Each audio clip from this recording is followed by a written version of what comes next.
Hello class. Today we are going to examine the rise of fascism, which will lead us into World War II as the fascist powers of Italy and Germany fight the Soviet Union, the UK, France, and eventually the United States. By the end of the lesson, you should be able to describe fascism and list factors that led to the rise of fascism in Europe.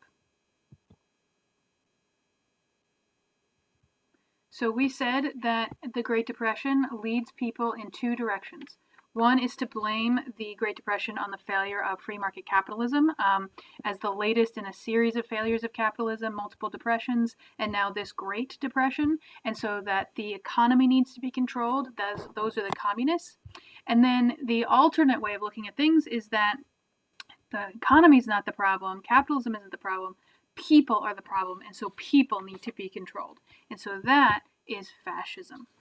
So, what is fascism? Well, unlike communism, there's no single document that we can point to that lays out the principles of fascism. Even with communism, we had the Communist Manifesto, and then we could measure what the Soviets and the Chinese did compared to what Marx said in his Communist Manifesto. And we could see how differentiated it became and how off book the Soviets and the Chinese went.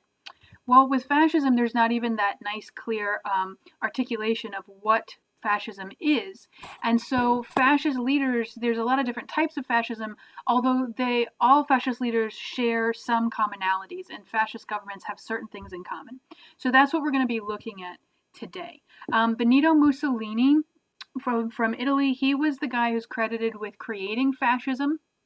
He names it after the Roman symbol, the fascista, from the Roman Empire. And so from examining this symbol, we should be able to pick out some key ideas that is going to go with fascism.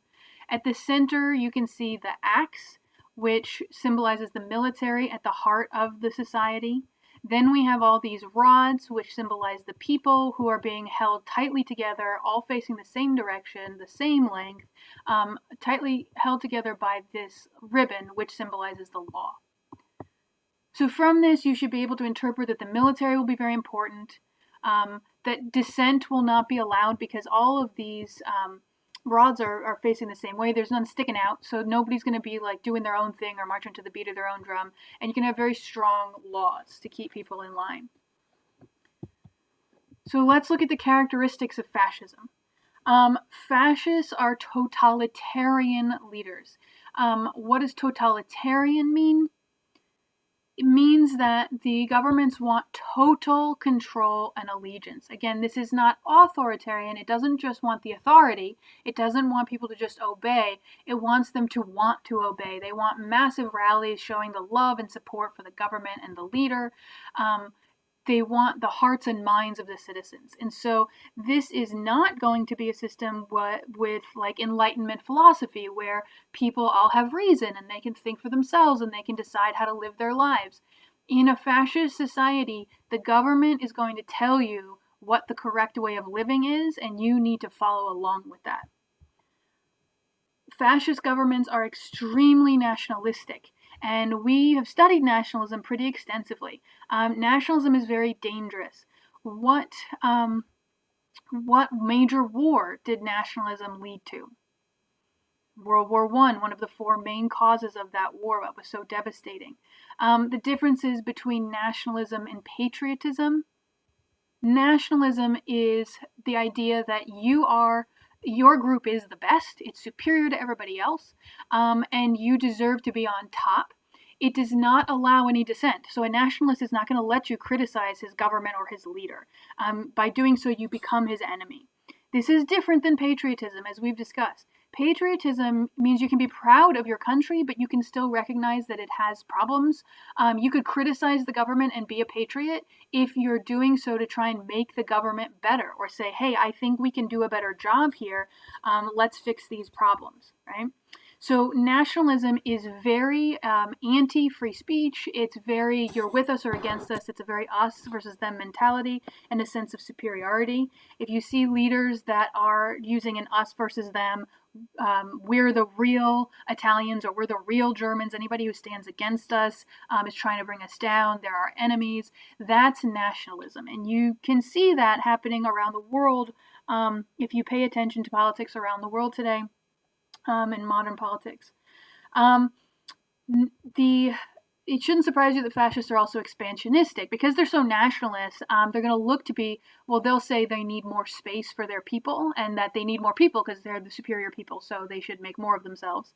And they're going to need room to live. And they're also capitalists. So remember, the fascists don't think capitalism is the problem. They think people are the problem.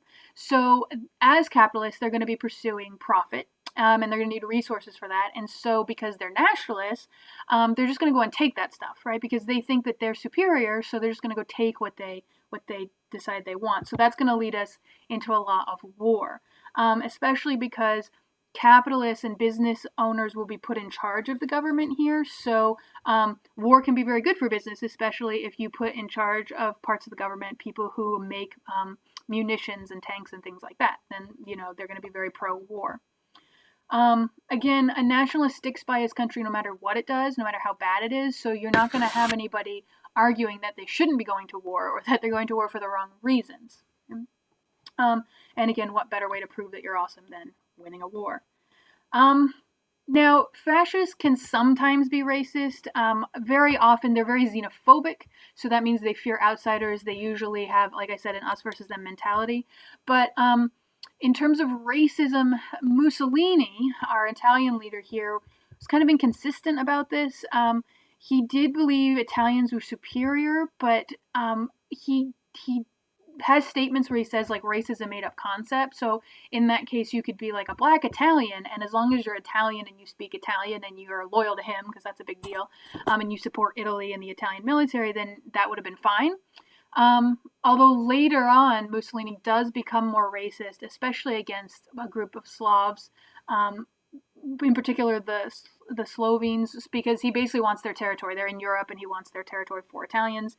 So Mussolini's kind of inconsistent on this front. But like most fascists tend to have some element of racism to them. Nazi Germany is the most obvious and easy example to identify. Hitler really takes this racism up to like the ultimate degree there.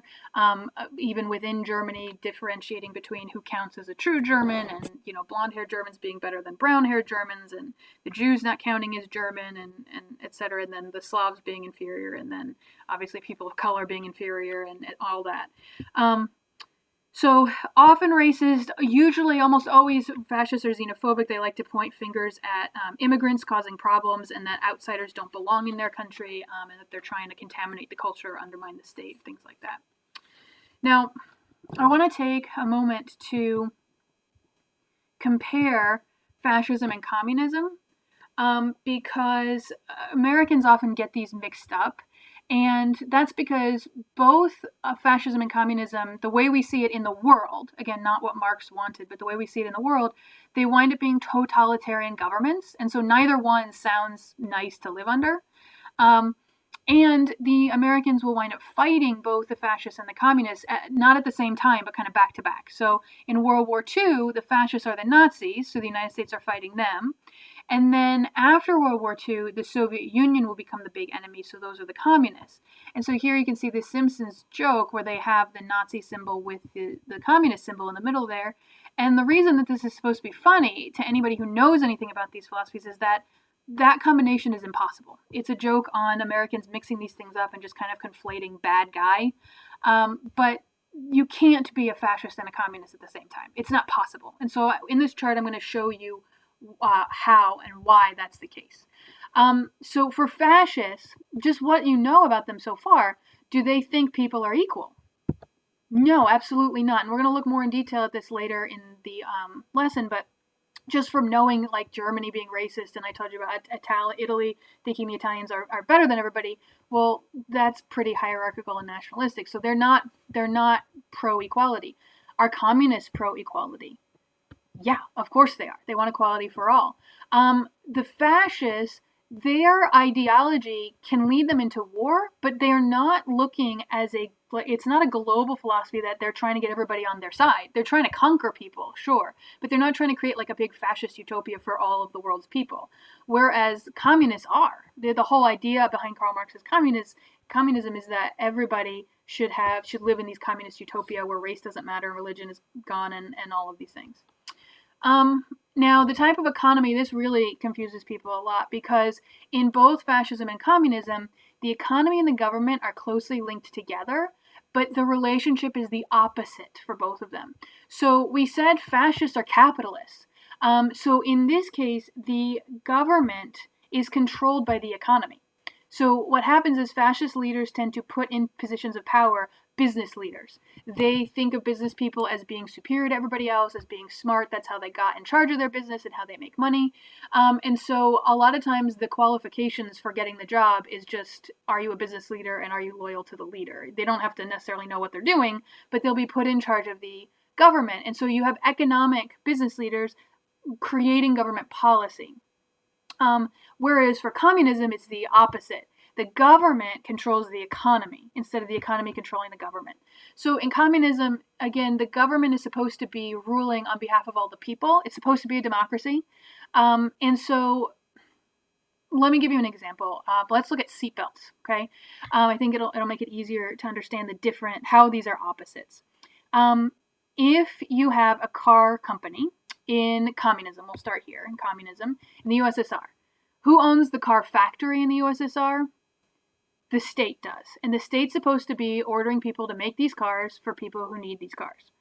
Okay, if they run some studies and they realize, hey, seatbelts save lives, is the government going to order cars to be made with seatbelts in a communist society? Yes, because it saves people's lives and the government's supposed to be trying to help people protect their right to life. Even though seatbelts will cost more money, this isn't a for-profit industry, so they're going to order them to make cars with seatbelts. Now, let's look at fascism. Fascists are capitalists. They are run by business owners who are capitalists, which means they're looking to make profit.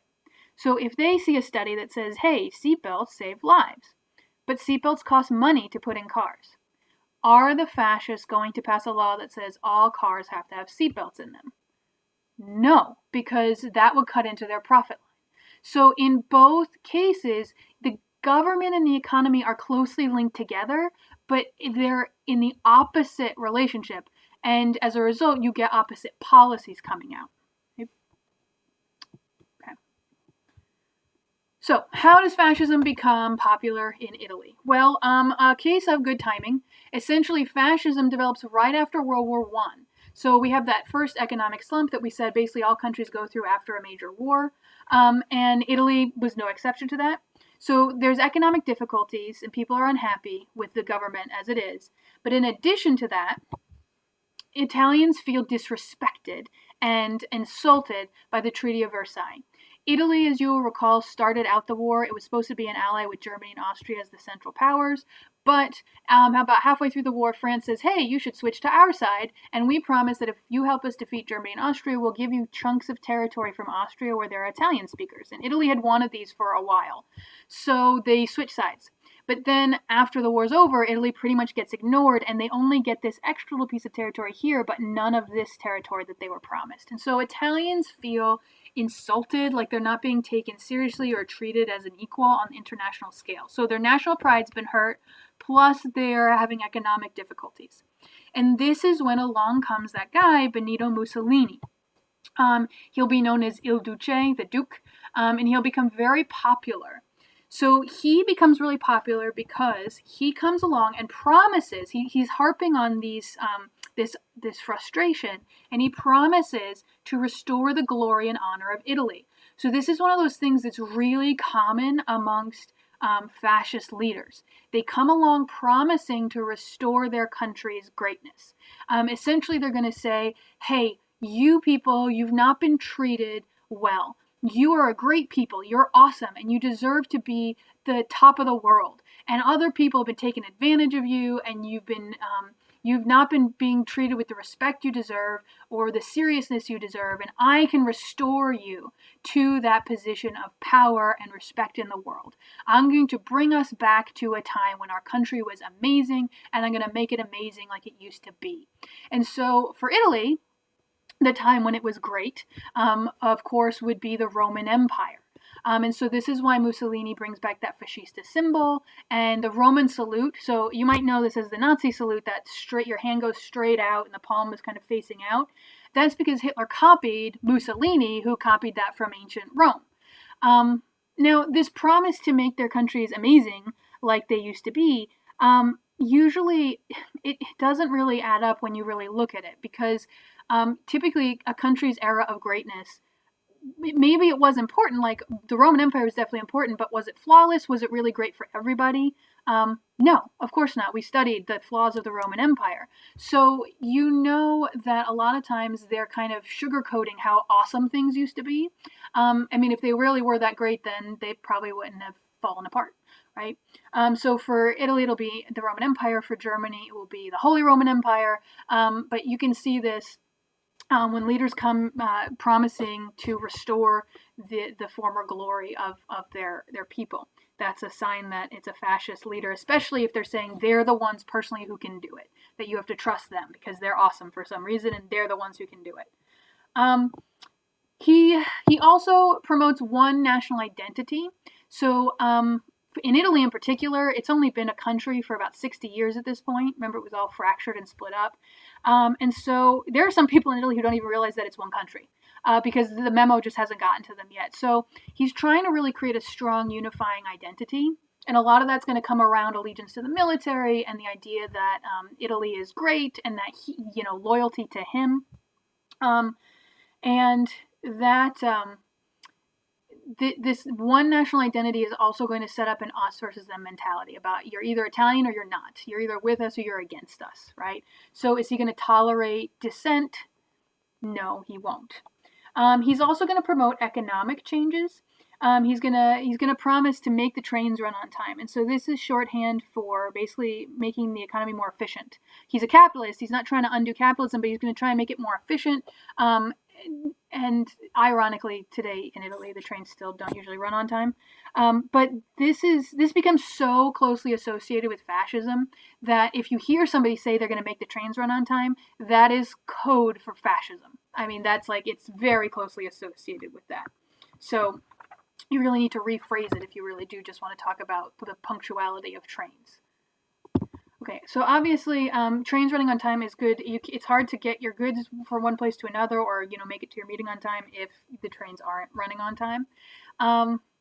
And this united national identity around these economic changes, around all this idea of like who's a real Italian or a real German, that kind of basic appeal. Okay. So how is this all going to work, all these changes and this national identity? Well, that comes with the idea of corporatism. So inside a fascist state, and we'll look at Italy in particular, but this is true for fascists, there's this idea that the state, the country, is like a body. And each group in the country, teachers, businessmen, soldiers, trash collectors, they're all like organs, and they have to work together for the good of the whole. And that working together isn't a bad thing. But this idea of there's an innate hierarchy in this idea that some people are better and more valuable than others. Like, obviously, having a pinky toe is nice, but you wouldn't want your pinky toe running your whole body, right? You need your pinky toe. It helps you with balance, but it's not as important as, say, the brain, right? So knowing what you know about fascism, which group of people in society would be the brain and in charge? It's going to be your business leaders. How about the heart? It's your military. Your teachers might be somewhere in here, like the digestive tract or the intestines. Your trash collectors would be your feet. You need them; they're definitely helpful, but they shouldn't be in charge like the business leaders should be, right? And so you'd think people would be insulted by being told like, "Hey, teachers, you're inferior to business owners," but Mussolini's really good at like lying to everybody and essentially playing them off each other and saying like, "Hey, I've really got your back, business owners. Hey, I've really got your back, union leaders, trash collectors," and every group basically thinks that Mussolini's telling their group the truth, when really he's just making up whatever he needs to lie about to get what he wants. So how is it that Mussolini is successful? Good timing. It really boils down to good timing. He comes to power at the same time that the economy winds up picking up. We said in the early 20s that natural expected economic slump after World War I picks up and things start getting better. Does it just happen in Italy? No, it's the whole of Europe except for Germany because of the reparations. Things start to improve. So Mussolini's not really even in power long enough to really start making any real changes when the economy starts to pick up. But the average Italian person doesn't realize that. To them, they just see, hey, Mussolini came to power and then the economy got better. Woohoo! Fascism saved Italy. That's awesome. So it helps that anybody who is sharp enough to realize that this is just coincidence gets silenced. They get thrown in jail or kicked out of the country or threatened. And the way that that's done is that while Mussolini does have a military and he has a regular police force at his command, he also has a paramilitary, the black shirts. This is a paramilitary means like a military that's not the state's military, it's alongside that. This is a group that's loyal solely to Mussolini. So this is a major warning sign for fascism and just generally bad things on the horizon for your country. If you're setting up a police state, which we've seen in, for example, the Soviet Union also, but like with a paramilitary or a group of people that are loyal solely to the leader. So if you see people putting into power, friends, business leaders, people whose only qualification for whatever job they're getting is that they're loyal to the leader, not loyal to the Constitution, not loyal to the people of the country, not loyal to some other bigger idea, but loyal just to themselves, that particular dictator, that is not a good sign for your country. And that's exactly what Mussolini is doing. So, okay. So to set up fascism, because Germany is going to copy what Italy is doing. So Mussolini, he takes power legally. He becomes a dictator, but in a democracy. So what happens is basically no laws are broken. He doesn't seize power. He's invited into the government by the king, and then there's basically a king and kind of a democracy at the same time in Italy, and he starts to use the democracy to change the laws to then make it so that everything he's doing is illegal. So all the power he's accumulating, he's turning himself into a dictator, but he's doing it legally. This idea is the same thing that will happen in Germany. Everything Hitler does will be done legally. He will come to power legally in a democracy, and then he will change the laws from the inside to make everything he's doing, including the Holocaust, legal, according to German law. And so if you are a Star Wars fan and you have seen the prequels, this is exactly what George Lucas's story is about. The idea that democracy dies from the inside. It's not toppled from the outside.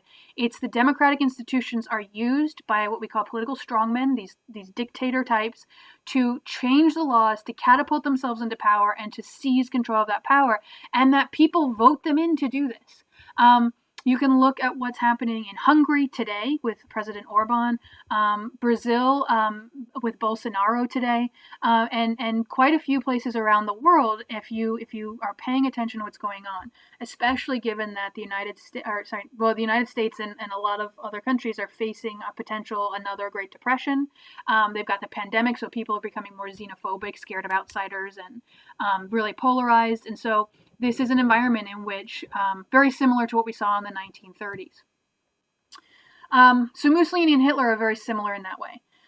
Unlike Hitler, Mussolini is playing by the international rules. He's not actually starting wars in Europe yet. He's expansionistic. He's looking to conquer territory in Africa. But of course, the other European countries have been doing that for a while. And so basically, the reason I'm pointing this out is that as countries are looking at what's going on in Italy, and they think, okay, well, Mussolini seems kind of like a jerk if you live in Italy, but, and you disagree with him, but like, he's not causing problems for the rest of us in Europe. And so therefore, he's not something to really be worried about. And we'll probably see a bunch of these little dictators pop up. But as long as, they're like him and they're keeping to themselves mostly, even if they're treating their own people badly, do we really care? And in the middle of a Great Depression, especially, people don't really care, right? England doesn't really care if the Italians are suffering. And in Germany, it'll be the same. It'll be the same We said that people turn, one way towards either more communism, socialism, or towards this fascism. So again, they're just expecting more of these little dictators to pop up that look like little fascist Mussolinis. So that sets us up for Germany. In Germany, in the early 1920s, you've got those economic problems, not just because of the problems from World War I and the natural downturn that we expect, but it's even more of a problem in Germany because of the reparations that they're forced to pay from the Treaty of Versailles. So you see a founding of a fascist party shortly after the one in Italy, called the Nationalsozialismus, the National Socialist Party. And National is where we get Nazi from. So, this is a mouthful, so we go with Nazi. They call themselves National Socialists, which seem to be a contradiction in terms, kind of, because socialists are like communists, and they supposedly want a global, utopia that helps out the workers. So if we went through the fact that communists and fascists are opposites, why would these fascists name their party something that's associated with communism? Well, it's propaganda. Socialism's a buzzword at this time. Again, it's becoming a more popular idea because of the Great Depression and difficulties and with the working conditions and things. So it's a catchphrase. In the 20s, it's not the Great Depression yet, but the early economic downturn, etc. So it's like if you tried to create a new political party and you wanted to get people's attention, and you named it the TikTok Party because everybody's into TikTok right now. And then, but your actual policy platform was actually to get rid of social media because you thought social media was bad. That's what the Nazis are doing. They don't want socialism. They want capitalism and hierarchy. But they're just naming their party this to get people to show up to the rallies, and then they hope they stick around once they hear the Nazis' plan, which, since the Nazis are all hyper-nationalistic, and they're talking about how awesome Germany is and how they can be amazing again like it used to be, some people do stick around and find that alluring. But that said, it actually doesn't become the most popular party in Germany. Especially once the economy picks up in the late 20s, it becomes even less popular, and it just becomes a fringe party until 1929, when what happens? The Great Depression. So how does Hitler come to power? Well, at the time, Germany's a democracy. The Kaiser had to step down. He abdicated power after losing World War I, and they created a baby democracy. Now, we've studied this. How stable are new democracies? It's not terribly stable. It's very precarious. It takes a while for democracies to really get up and running and for people to learn how to compromise and deal with free speech, and it's tough. And so this is a baby democracy, which means it's very fragile, and it's going to be pretty easy for Hitler to topple. But he doesn't do it from the outside. And coming in, he winds up doing everything, like I said, illegally. So what happens is the Nazis become more popular because of the Depression in the 1930s. There's a lot of political parties in this new democracy, and that can be a good thing, right? Because it can mean that people are more likely to vote because they feel like there's a party that actually speaks to their interests and represents them, as opposed to, like in the United States today, your only choices are Democrats and Republicans, and a lot of people don't like either one. And so we have really low voter turnout. So, but in Germany, with all these different political parties, there's a party for bringing the Kaiser back, there's a party for creating a communist state, there's the fascist Nazi party, there's liberal socialists, there's democratic liberals, there's democratic conservatives. So there's all kinds of these choices, and what that means is it gives Hitler's party an opening, because the conservatives, let's just make the math easy, the conservatives win 41% of the vote. And that's a big chunk, but it's not enough to make a new government, or to have a government that functions, because to have a government that functions, you need to have at least over half of the power, right? So you need at least 51%. Well, the conservatives are going to have to team up with another group that can put them over that 51%, right? So they have 41%, they need another 10%. So they got to make a deal with somebody. They could make a deal with the communists, but the conservatives don't like the communists, because the communists want a whole different kind of society. So they decide to go and team up with the Nazis because they think, well, yeah, these Nazis are crazy, but we could probably control them, and they're closer to us than the communists are, so we're going to go with the Nazis. And so they ask Hitler to join their government, bring them in, and the president at the time, von Hindenburg, he invites Hitler to become prime minister, thinking, okay, if we give him a job in the government, then he's not going to want to topple the government because he's going to be part of the government. So we'll be able to rein him in. And we've seen this happen even in the 2000s and, well, the 20 teens in places where there'll be a fringe candidate running for office saying crazy things, and then a more regular political party will invite them in and say, hey, I think if we can get them to calm down if we just make them part of the government. And it hasn't worked. And it doesn't work back then either. So Hitler's going to come into power, and he is going to bring democracy down from the inside. He's going to change the laws in Germany to make everything he does legal in Germany, including the Holocaust, and bring democracy down from the inside from a position he got through a democratic process. So that's Germany. Real quick, in Spain, we see a Spanish Civil War. Spain's a republic. It has democratic elections. Great Depression hits. The communists win the elections. Democratically elected, fair election. People are like, hey, we think the communists are the way to go.